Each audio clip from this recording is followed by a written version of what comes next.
नमस्कार दोस्तों बच्चों। आज हम लोग गीत के माध्यम से रामचरितमानस के रचनाकार गोस्वामी तुलसीदास के जीवन परिचय को संक्षिप्त में जानेंगे। पिता आत्मा राम दुबे, तुलसी जिनकी माता थी, राजापुर के कवि तुलसी थे, मन में भक्ति राम की थी।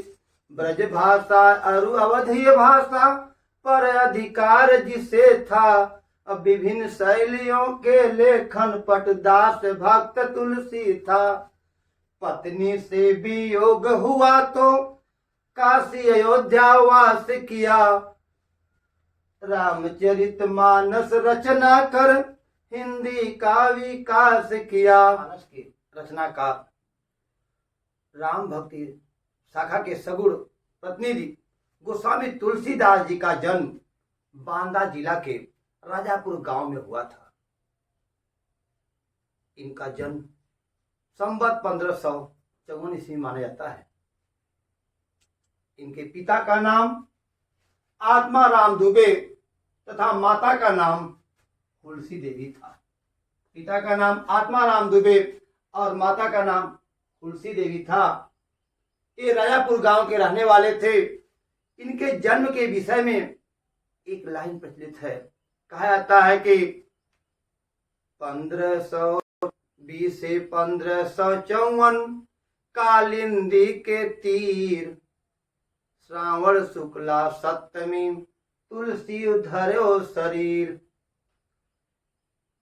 अर्थात तुलसीदास जी का जन्म संवत 1554 ईस्वी में माना जाता है, लेकिन यह तर्क संगत प्रतीत नहीं होता। ऐसा कहा जाता है कि इनका जन्म 1532 ईस्वी में हुआ था। विद्वानों ने इस बात का प्रमाण भी दिया है। इनके जन्म के समय यह कहा जाता है कि जब इनका जन्म हुआ तो यह इनका स्वास्थ्य इतना अच्छा था, इतने स्वस्थ थे, इतने हष्ट पुष्ट थे कि यह 5 वर्ष के बालक प्रतीत होते थे। पिता ने जब इस अवस्था में इनको देखा, इतने स्वस्थ देखा, और इतना ही नहीं, आश्चर्य की बात तो यह थी कि जन्म के समय ही इनके मुख में दांत था और इनके मुख से राम का नाम निकला था, राम शब्द निकला था। तो लोग इनको राम बोला के नाम से भी कहने लगे, ये राम बोला है। और माता पिता के आश्चर्य से ये सोचे कि यह तो एक राक्षस है, इनका त्याग कर दिया। और फिर तुलसीदास जी का लालन पालन जो है एक दासी ने किया। बाबा संत हरिदास जी जो इनके शिक्षा के गुरु थे, उनसे उन्होंने शिक्षा प्राप्त किया। जब हमारे गोस्वामी तुलसीदास जी तरुण हो गए, बड़े हो गए, तो इनका विवाह दीनबंधु पाठक की रूपवती कन्या रत्नावली से हुआ, जो बड़ी ही सुशील, सुंदर और कर्मठ महिला थी। एक बार की बात है, ऐसा कहा जाता है कि रत्नावली जी बिना कुछ बताए ही तुलसीदास जी को वो अपने मायके चली गई। तुलसीदास जी कहीं गए हुए थे, जब वो आए उन्होंने अपने पत्नी को नहीं देखा। प्रेम में इतना प्रेमातुर हो उठे, इतना व्याकुल हो उठे कि घोर अंधेरिया, बरसात हो रही थी, बाढ़ आई हुई थी, और आज रात में ही इन्होंने ससुराल जाने का निर्णय ले लिया। कहते हैं कि जब यह ससुराल जाने लगे तो बीच में एक नदी आती थी, और उस नदी को जब पार करने की बात आई तो उसमें बाढ़ भी आई हुई थी। और बाढ़ को जब ये नदी में कूद कर पार करने लगे तो इन्होंने एक लाश का सहारा लिया, एक मुर्दा जो बहकर जा रहा था, उस सहारे उसको पार किया। और इन प्रकार किसी तरह से यह जो है पहुंच गए अपने ससुराल। जब पत्नी ने इनको देखा तो वह आग बबूला हो उठी। इनके ऊपर उसने क्रोध किया और एक व्यंग कसाई के ऊपर अस्थि चर्म देह पर तामा ऐसी प्रीत, नेक जो हो ती राम से, क्यों न हो तो भाव भीत। अर्थात इस चमड़े की रेख पर यदि आपको स्वामी इतना प्रेम है, तो यदि यह प्रेम आप प्रभु राम में दिखाते, आपको क्या। तुलसीदास के जीवन पर इतना प्रभाव पड़ा कि उन्होंने वैराग्य धारण कर लिया और वह जो है काशी के लिए निकल पड़े। कुछ दिनों तक उन्होंने काशी में वास किया।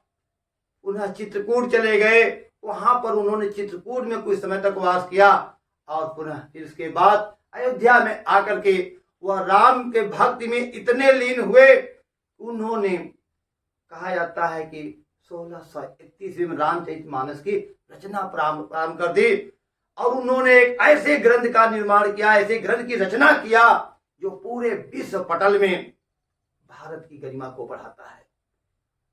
जानते हैं तो क्या वो लाइन आपको याद है? Yes sir. बोलिए उस लाइन को। तो एक भरोसा, एक बल, एक आत्मविश्वास, एक राम घनश्याम, हित चातक तुलसीदास। वाह, बहुत आपने कहा कि आगे देखते हैं हम दूसरा, दास भाव की भक्ति।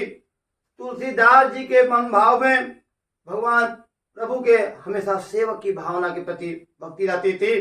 वो उनके सेवक के रूप में कार्य करते थे, अपने को सेवक ही मानते थे। जैसे कि यह लाइन है, क्या आप उस लाइन को जानते हैं? Yes sir. कौन सी भक्ति है? बोलिए उसको। मागत तुलसीदास कर जोरे बसहु राम ती मानस मेरे। इन भक्तियों से यह प्रदर्शित होता है, इनके अंदर दास भाव की भक्ति थी, लोक मंगल की भावना। भगवान प्रभु तुलसीदास में, गोस्वामी तुलसीदास जी में लोक कल्याण की भावनाएं कूट कूट कर भरी थी। लोक संग्रह की भावनाएं इनके कविताओं में प्रदर्शित होती हैं, लोक कल्याण की भावनाएं प्रदर्शित होती हैं। आज पूरे विश्व में, हिंदुस्तान में, जनमानस में रामचरितमानस की प्रत्येक पंक्तियां बसी हुई है। हर समस्याओं का निदान इसमें मिलता है। इससे इनकी कविताओं में लोक मंगल की भावना प्रदर्शित होती है। रस योजना, जहां तक गोस्वामी तुलसीदास की रचनाओं में रस योजना की बात की जाती है, ये हर प्रकार के रसों से ओतप्रोत है। चाहे वह वीर रस की बात हो, करुण रस की बात हो, श्रृंगार रस की बात हो या भयानक रस की बात हो, हर रसों से, रौद्र की बात हो, जो हमारे 9 रसों की तुलना की बातें भक्ति भाव जो की गई है, वो सारे रसों से इनकी रचनाएं ओतप्रोत हैं। एक पंक्ति जब वियोग श्रृंगार की कहती है तो कहा जाता है कि हे खग हे मधुकर श्रेणी, तुम देखी सीता मृग नयनी। अर्थात यहाँ पर प्रभु राम के द्वारा जो यह भाव करुण रस का प्रकट किया हो, जो करुण रस का भाव प्रकट किया गया है, वियोग रस को जो दिखाया जा रहा है, पत्नी के वियोग में जो इधर भटक रहे हैं जंगल में, तुलसीदास ने बड़े ही मार्मिक ढंग से इस वियोग श्रृंगार का वर्णन किया है। वैसे ही जब विंध्य पर्वत पहुंचते हैं प्रभु राम, तो वहां पर दिखाया गया हास रस का बड़ा ही सुंदर वर्णन किया है।